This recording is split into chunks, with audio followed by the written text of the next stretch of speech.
आज আমি আপনাদের কুমড়ো বটি করে দেখাবো। এটা পেঁয়াজ আর রসুন কেটে নিয়েছি। এবার আমি কড়াইতে তেল দিচ্ছি, গরম হয়ে যাবে, সর্ষেটা ফোড়ন দেবো, দুটো শুকনো লঙ্কা দেবো। এবার হাতাটার পিছনটা দিয়ে জিরে করে দেবো।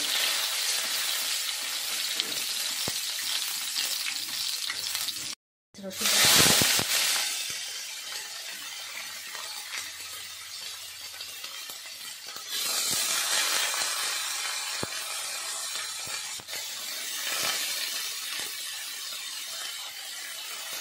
এটা নাড়াচাড়া করে একটু হালকা ভেজে তারপর কুমড়োটা দেবো।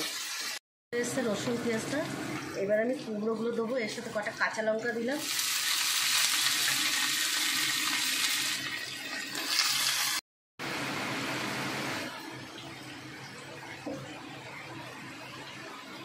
দু চামচ নুন দিলাম পরিমাণ মতো। এবার আমি নেড়ে চেড়ে এটা ঢাকা দিয়ে রাখবো।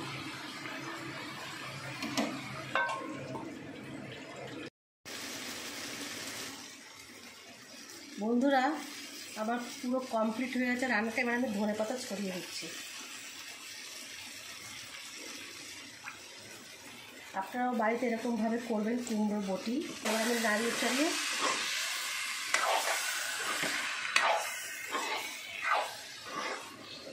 পুরো আমার কমপ্লিট।